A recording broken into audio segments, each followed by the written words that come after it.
But yeah, let's get into it.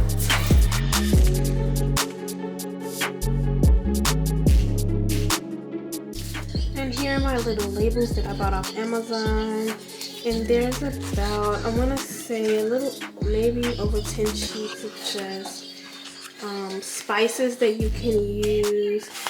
And they come already pre-stickered for you, and you pretty much just put them on here after you put the seasoning.